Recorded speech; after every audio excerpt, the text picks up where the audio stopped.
All right, so welcome to today's online class from Toronto. Glad you can make it. So what we're going to be doing today is we're going to start our look at Chapter 2. And specifically, Chapter 2 has a lot of stuff. It's got the mean, it's got variance, standard deviation, and z-scores. We're going to start off, we're going to spend a lot of time on Chapter 2, but we're starting off today with the mean. So we're going to look at the mean, we're going to look at measures of central tendency, and begin with that part of our journey through Chapter 2. So speaking of journey, we are currently in the sanding the floor phase of your statistical development.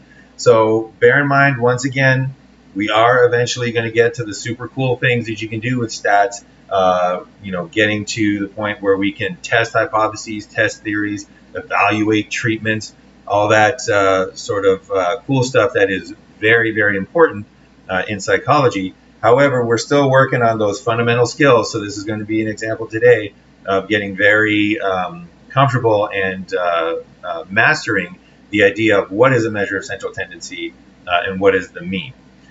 So to set this up, let's give you an example of where something like a measure of central tendency would be important. So let's say that you're an educational psychologist. So you are in the educational system. You work with educators from around the country. You know everything that is important psychologically to make sure that students receive an excellent education. And let's say that because of your expertise, you get contacted by the governor of Indiana. And the governor of Indiana, he is thinking about the welfare of his state. And he's saying, you know what, I got a budget. I got money that I can spend. And I want to make sure that we are committed to higher education. I want to make sure that Indiana college students have the funds that they need in order to go to college. But he doesn't want to overspend, right? He doesn't want to spend too much money on the budget on that higher education, in which case he's not spending the money wisely. He doesn't want to spend too little money on the budget on that education, in which case he's just not providing the support that the college students need. He wants to make sure that he spends the right amount. So he might say to himself, all right, for this investment in higher education, I need to know how much money does this typical student already have.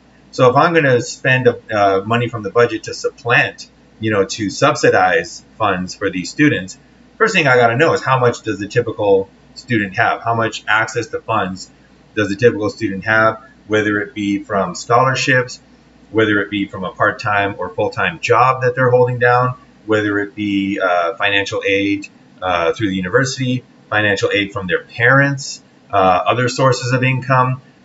He would like to know how much money does the typical student have. Now, oftentimes when somebody is asking for a measure of a variable, you might have tens of thousands of points of data. So you as an educational psychologist might say, oh, well, I've surveyed 10,000 students and, Jim over here has access to $18,000 a year. Beverly over here, she only has access to $5,000 a year.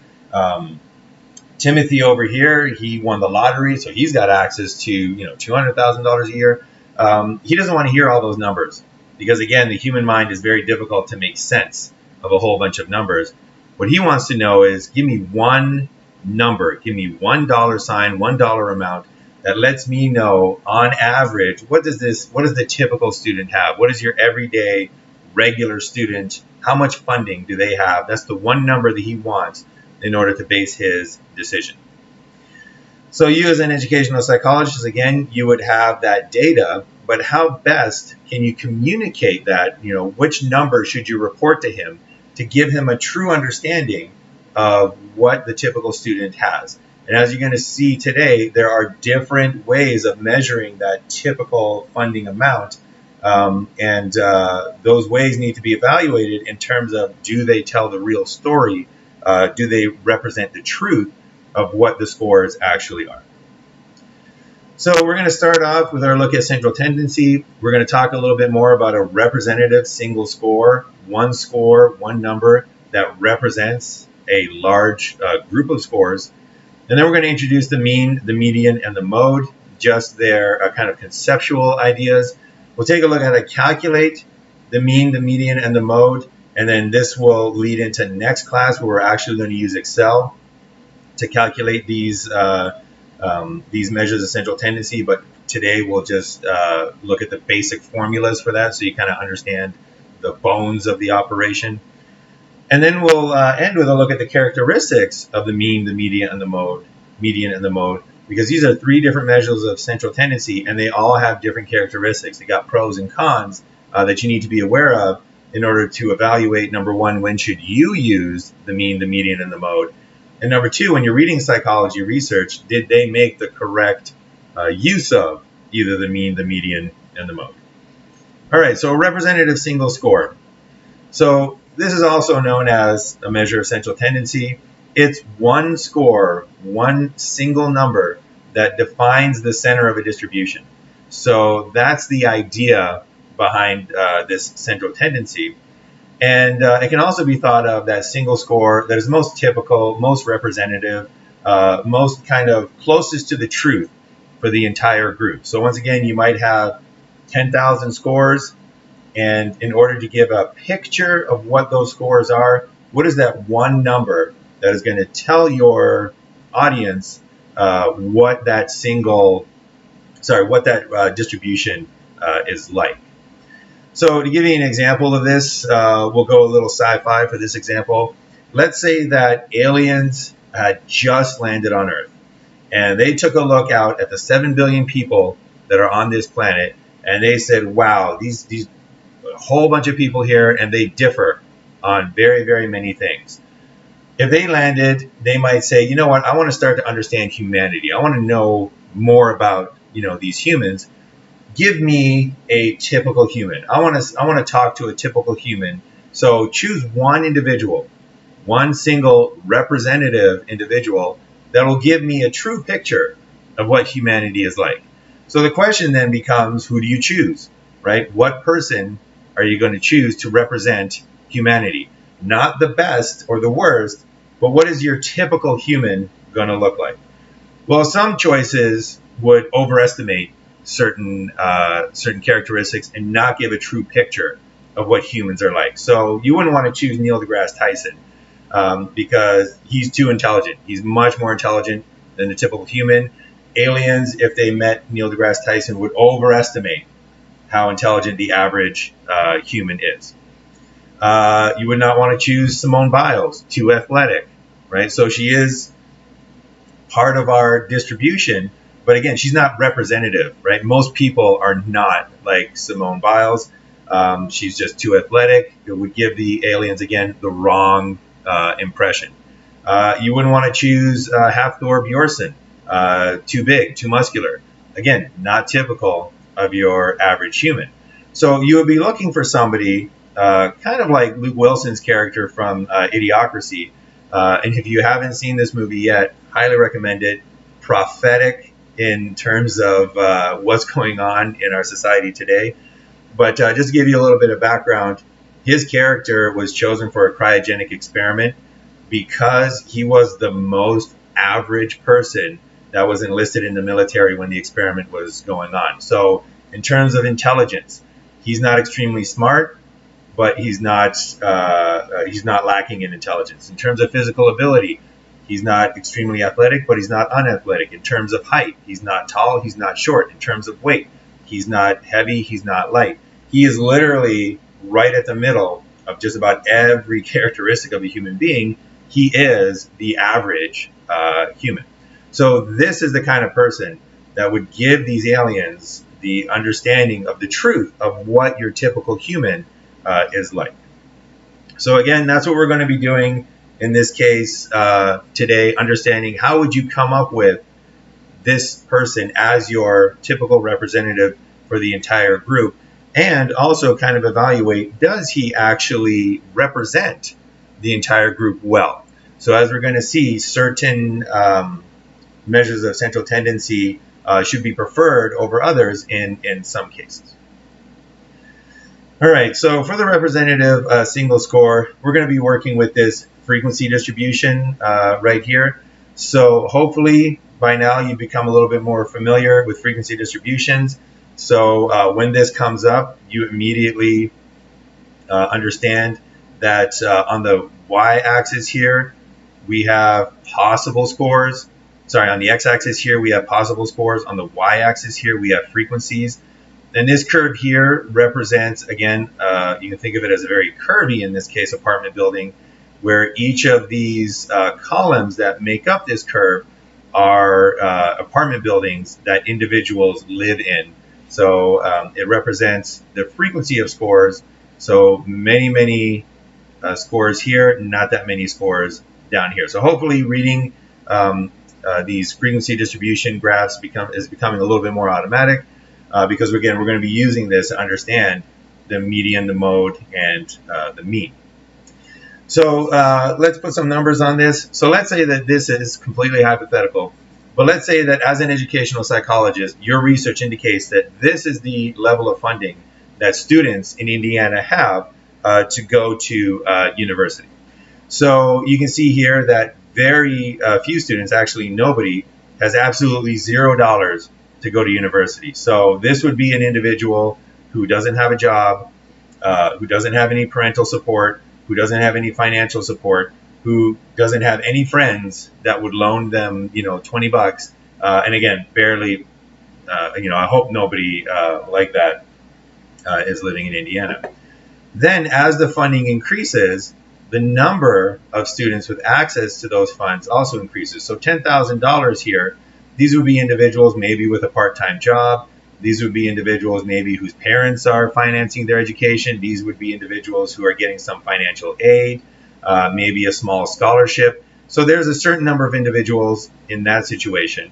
And then as you increase the funds, the number of individuals with that amount of funding increases. So $20,000 over here, and again, it starts going down as the numbers go up. So $20,000 over here, this might be somebody with, a well-paying part-time job, maybe a part-time job with parental support or financial aid. It dips down here around $25,000. And then $30,000 over here, this might be people whose parents are paying for their full education, maybe people who have a full-time job, and then maybe people with a full scholarship, to a prestigious university. And then again, as those numbers increase, the number of people with that amount of funding decreases. So down here, you would have people that might be independently wealthy and are just making $40,000 worth of interest, per year that they're using for their university. So this is our frequency distribution that we're going to work with to see how to calculate the average amount of funding that a typical student would have. All right, so our first measure of central tendency is the mean. This is, before we get to that, this is by far the one that is used the most in psychology. So when you read psychology research, when you do psychology research, when you interact with a psychologist, and they're talking about measures of central tendency, 95% of the time they're talking about the mean. It's the most used one, most widely used. So let's take a look at it first. So the mean is more commonly known as the average. You've been calculating this prior to this statistics class. And you compute this by just adding up all your scores that you have in your distribution, and then you divide by the number of scores. So if you've ever calculated your average grade, at university, you've totaled up all your grades divided by the number, and that gives you your mean score. So in our frequency distribution, that's the mean right there. You can see just slightly under $20,000. And the mean, you can think of it as the balance point for all the scores. So if we were to take a block of wood and cut that block of wood to look like this frequency distribution, and we wanted to balance that block of wood on our finger, the point where we should put our finger in order to balance that block of wood is the mean. So the mean balances the weight, you can think of it, of the scores on one side and on the other side. And more extreme scores add more weight, to each side. Less extreme scores don't move the balance scale as much. So the mean is taking into account how many scores are on each side, and also how far away are they the further scores adding more weight to each side of that distribution. So that's the mean. And importantly, this is a little a hint for your readings throughout this semester. For a sample, the symbol for mean is capital M. For a population, the symbol for the mean is the Greek letter mu. And this is a double indication that the mean is extremely important in statistics, because indicator number one, the mean is getting a symbol. So it gets its own symbol, its own term. For a sample, it's M. For a population, it's mu. Once again, read M as the sample mean, read mu as population mean. So that's indicator number one, it gets a term. Indicator number two is that it has a different term for sample and population. That's going to become extremely important, especially when we go to inferential statistics. So this is your kind of like foreshadowing, this is your hint that means are going to be extremely important, because not only do they get terms, but it's different. It's M for a sample and it's mu for a population. All right, the median. The median is the next most widely used measure of central tendency in psychology. It's used about, if the mean is used like 95% of the time, the median is used about 4% of the time. So much less used, but also very important. And the median is the score that divides a distribution in half.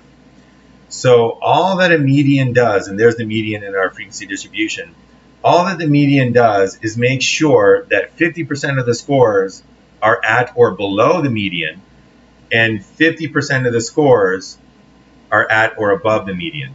So it divides the frequency distribution into the number of scores, making sure that half of the scores are below and half of the scores are above.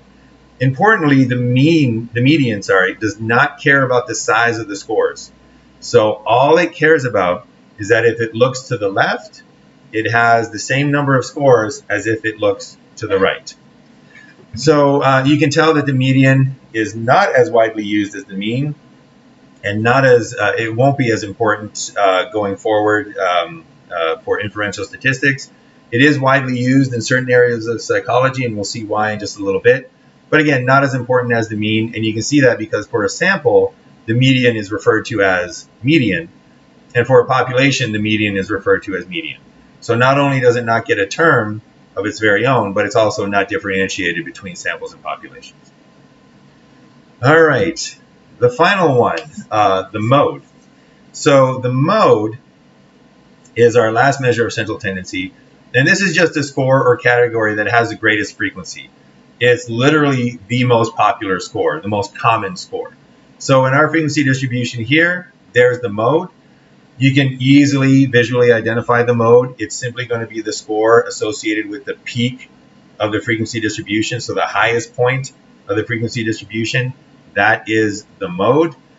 And again, the mode is not widely used in psychology, but it is used in certain cases. And for a sample, mode is just referred to as mode. And for a population, mode is also just referred to as mode. So those are the three measures of central tendency. We got the mean, the balance point for the scores. We got the median, the score that splits your distribution in half so that you look to the left, look to the right, you got the same number of scores. And then we got the mode, and that's simply the most popular or common score. All right, so next we're going to take a look at how do you calculate the mean, the median, and the mode. So the mean is calculated by simply adding all the scores in your distribution. So you sum all the scores. You'll see summation just being used over and over again. You sum all the scores and you divide by the number of scores. So for a sample and for a population, that differentiation, samples and populations, is going to become very important later on. So I'm going to introduce it here when the stakes aren't as high. Just so we get used to the difference between a sample and a population, and I'll talk more about that when I come back on Tuesday. But for a sample, the formula for the sample mean is, and again, do not read this, I'll do it one time, do not read this as m equals sigma x divided by n, because that is meaningless to us as human beings. But do try to get into the habit of reading this as the sample mean equals the sum of the scores all divided by the size of your sample. So that small n is the size of your sample. So once again, the formula for calculating a mean, the sample mean equals the sum of the scores, and that's in parentheses, so you do that first, divided by the size of your sample. For a population, very similar formula. Like I said, right now the stakes are low in terms of the differentiation between the two. But for a population, the population mean equals the sum of the scores divided by the size of the population. So capital N refers to the size of the population, little n refers to the size of the sample. And again, that difference between samples and populations will become more important the closer we get to inferential statistics. So once again, for a population, population mean equals the sum of the scores divided by the size of your population. Calculating the median. So once again, the median is the score. So you have to find the score where 50% of the scores are below the median, 50% are above the median. We're going to learn how to do this in Excel, but just so you can see behind the curtain, for a sample, let's say that we have an odd number of scores in our sample. So when the size of your sample, when little n is odd, if the size of your sample is odd, then all you do to calculate the mean, if you have to do it by hand, is you order the scores. So you put the scores in order, ascending order there, and you simply find the size of your sample plus 1 divided by 2 score. That's just a fancy mathematical way of saying the middle score. So in this case, our size of our sample is 5. 5 plus 1 is 6. Divide that by 2 is 3. So in this case, we're looking for the third score. Lo and behold, it's that middle score. It's 5. And for this distribution of 5 scores, the median for this sample, it would be 5. If you're dealing with a population, so you're dealing with millions of scores, it's the same idea. We're just not going to represent it on screen here. When n is odd, you order the scores, you find that middle score, and that middle score is actually the median. So when n is odd, your median will actually be a score in your distribution. So when the size of your sample or the size of your population is odd, your median will be a score in that distribution. When a sample, however, is even, then you need to do one more little extra step. So let's take a look at our even sample right here. So once again, you would order the scores. So you would put these again in ascending order. And this time, you have to get the average of the size of your sample divided by 2 and the size of your sample plus 2 divided by 2 scores, and that average is the median. So that's, again, just a mathematical way of saying you got to find the average of the score that is just to the left of the middle and the score that is just to the right of the middle. So here we have 1, 2, 3, 4 scores. So we're looking for the average of the 4 divided by 2, which is the second score. So it's right there. And we're looking for the average of the 4 plus 2, which is 6 divided by 2. That is the third score, which is right there. So again, just your first score to the left and the first score to the right. You take the average of those two, and 4.5 is the median for this distribution.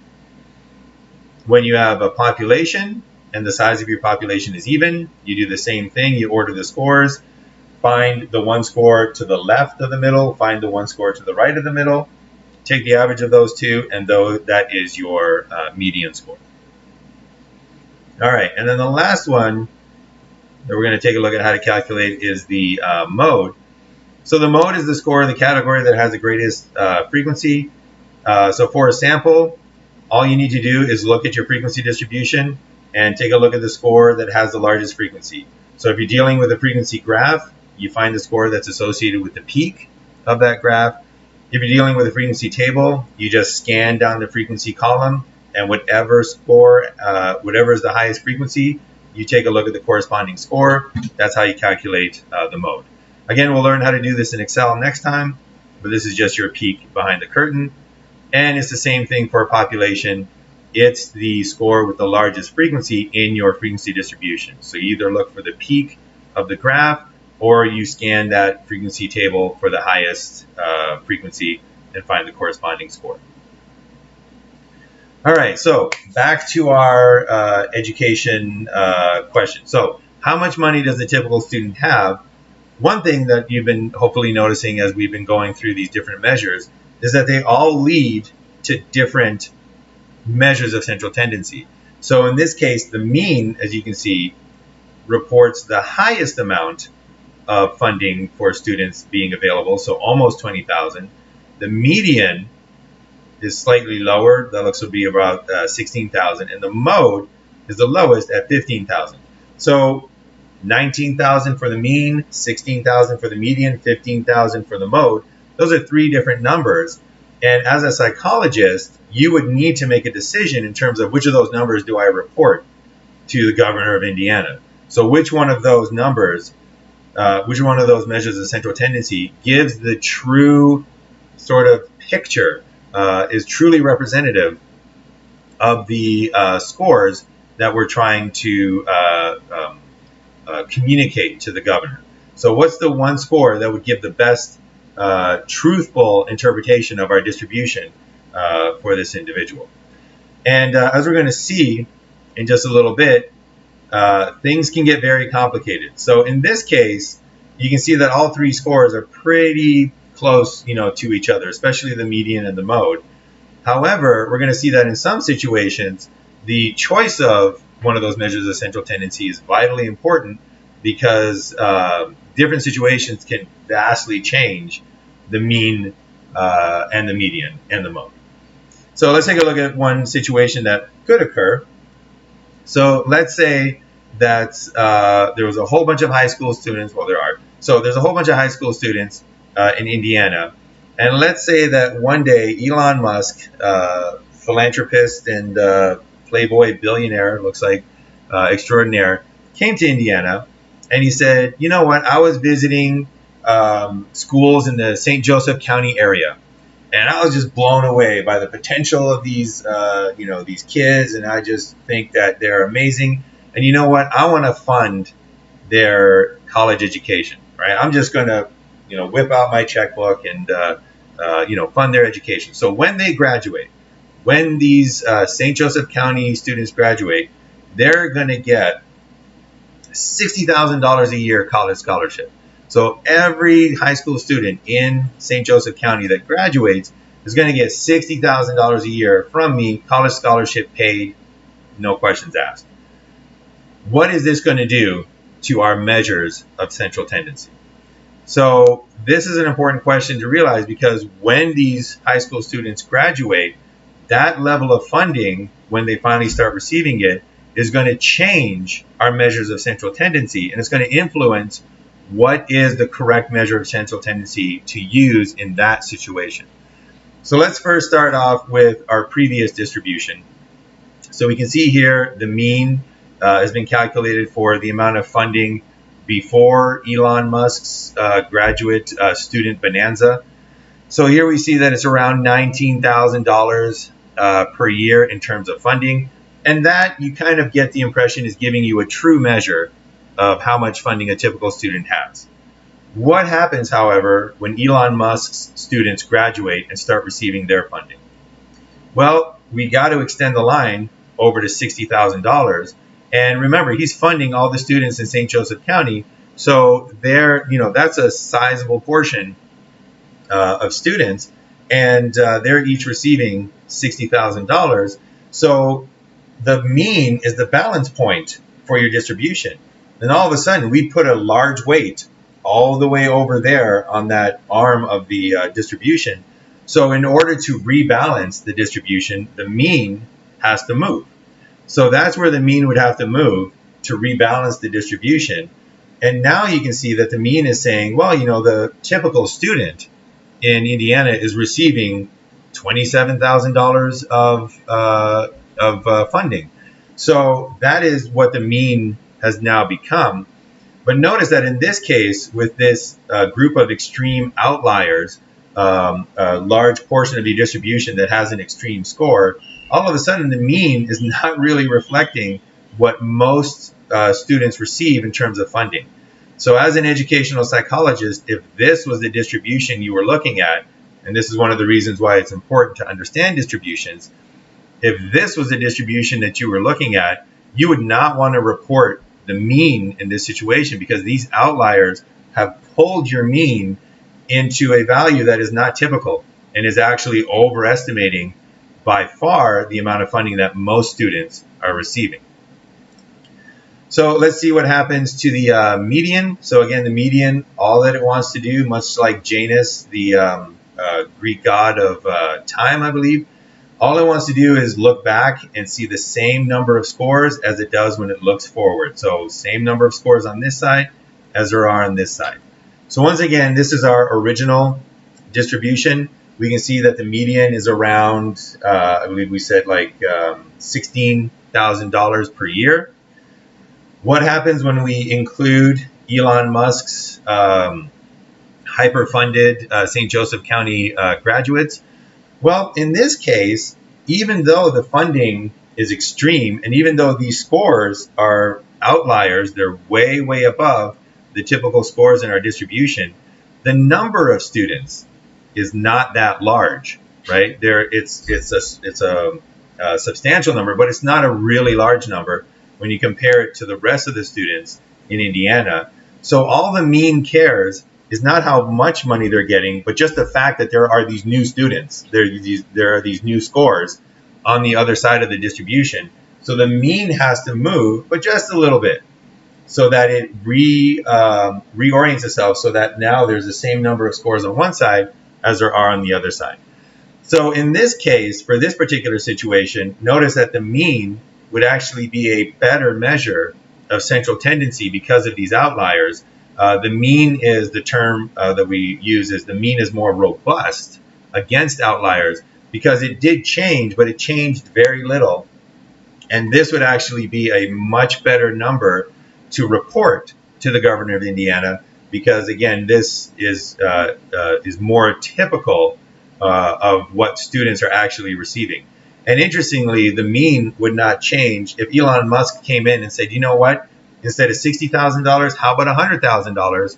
The median would not move. If he came back and said, instead of $100,000, how about $1 million per year? Once again, the median would not move, because all it cares about is the number of students on one side being the same as the number of students on the other side. All right, and then finally we have the mode over here. So the mode is the most popular, the most fashionable, hence the Project Runway little logo there. So the mode is the most popular, most frequent amount of funding score in terms of the central tendency. And we can see here that it's around 15,000 without Elon Musk's hyper-funded students. But now when we include those, notice that even though they're being massively funded, even though there is a large enough proportion of them to move the mean and to move the median, in this case, the mode would not be moved at all because it's still at the most frequent level of funding. So it was at $15,000 before Elon Musk's students, and it stays at $15,000 after Elon Musk's students. So it in no way changed. So it's extremely robust against outliers. All right, so let's change things up a little bit. So let's say that Elon Musk reconsiders and he says, you know what, why should I help? It might be a better idea not to overfund, just a small handful of students, because $60,000 per year is overkill in terms of funding for a university. Let's say that he said, you know what, why fund a small number of students with a large amount of money, $60,000? Why not do all Indiana graduates? So let's say that he changes his mind and he says, you know what, every single graduate, every high school graduate in Indiana, they're going to get $40,000 a year for their college scholarship. So not 60 for a select few, but everybody now in Indiana, when you graduate, is going to get $40,000 a year for their college scholarship. What is that now going to do to our distribution? What is that now going to do to the mean, the median, and the mode? So let's start off with the mean again. And once again, this is pre-Elon Musk's hyper-funded students. This is everybody that graduated before he made that pledge and is paying their own way through university. So once again, we have the mean at around $19,000 per year of funding being available from various resources. Now we extend the line once again to include Elon Musk's $40,000 scholarship, but now it's to all new graduating students in Indiana. So that is much larger than the graduating students in just in St. Joseph County. So now this is a extremely heavy weight, you can think of it, that has been placed at the $40,000 mark. And this is going to move the mean, and his hyperfunded students, and it could move the mean into an even more extreme amount. So in this case, the mean would actually be $25,000 of funding.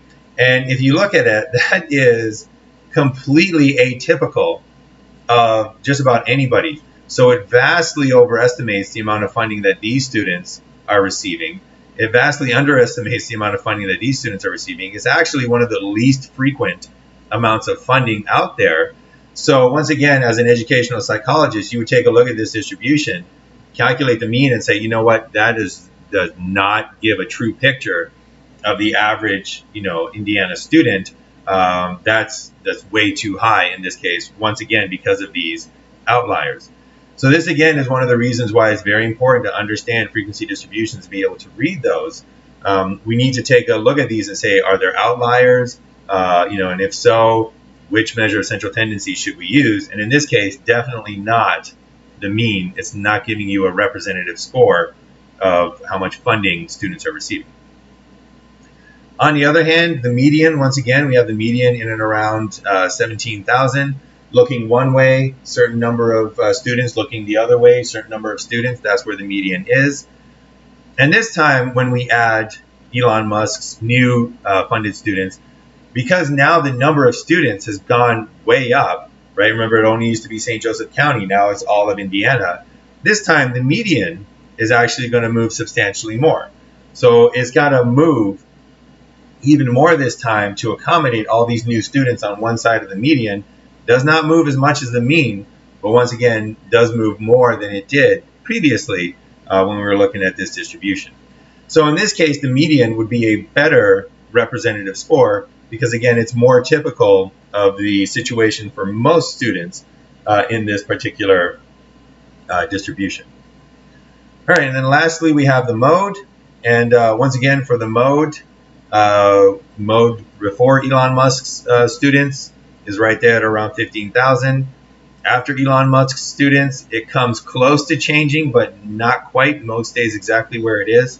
So that mode is not going to move until there's a new level of funding that goes higher, aka becomes more frequent than that mode.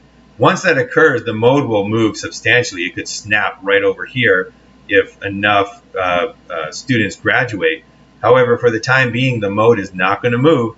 Extremely robust against these outliers. The mode is not often used, however, because it uses the least amount of information to measure the central tendency. So it's only looking for the most frequent example.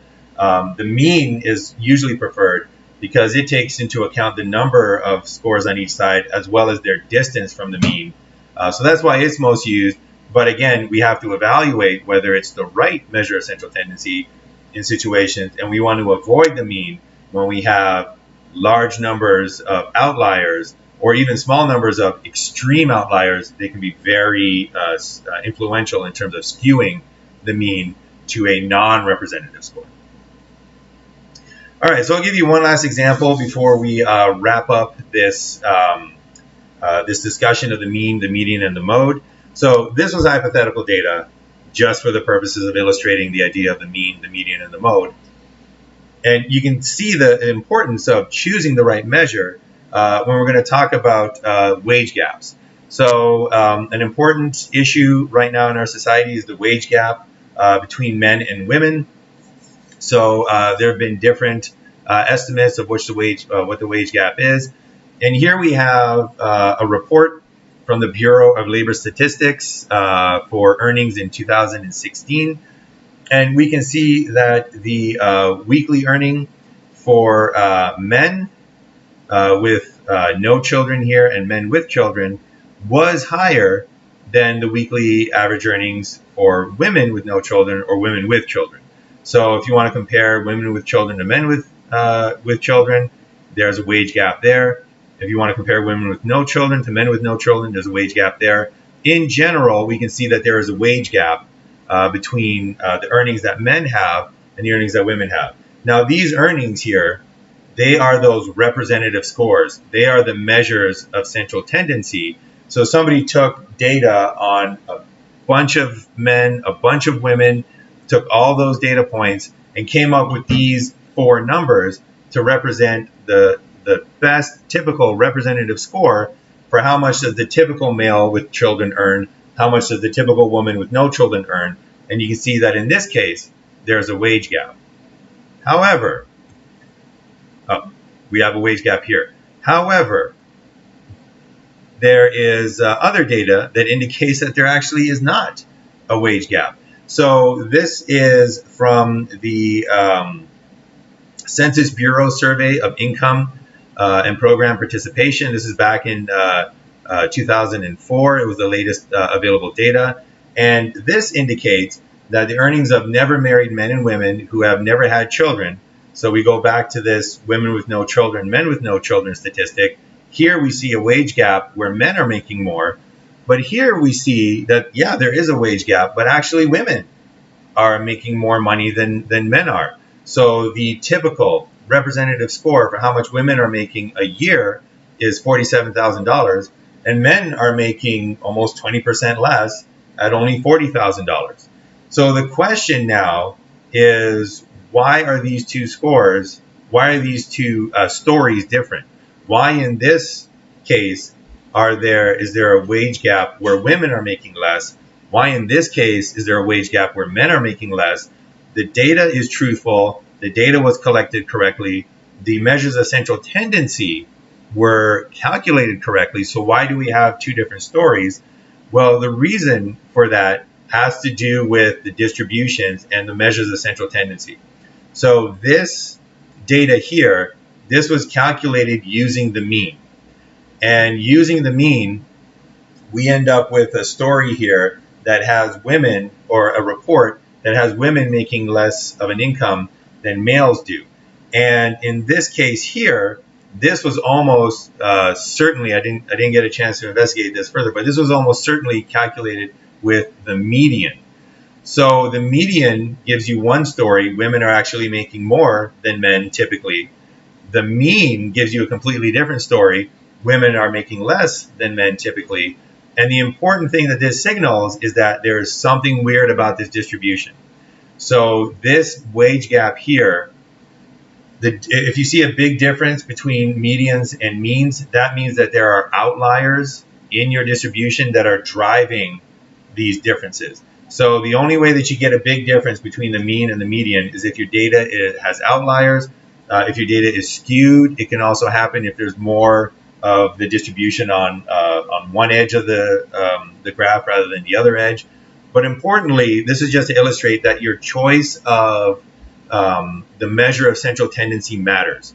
Because if you were trying to convince people or trying to communicate to people what is going on with the earnings of men and women, what is going on with this idea of a wage gap, notice that the mean is telling you there is a wage gap and women make less than men. The median is telling you that there is a wage gap, but men make less than women. So what is the truth? What is the story? You need to go to the distribution to try to figure out what is exactly happening. And you need to determine which is the better measure of central tendency in this situation. Is it the mean that is giving us the truthful story? Or is it the median? And again, this is a real life example of why it's important to consider the different measures of central tendency. All right, so that's all that I wanted to cover today. Next class, we're going to see how to calculate these measures of central tendency in Excel.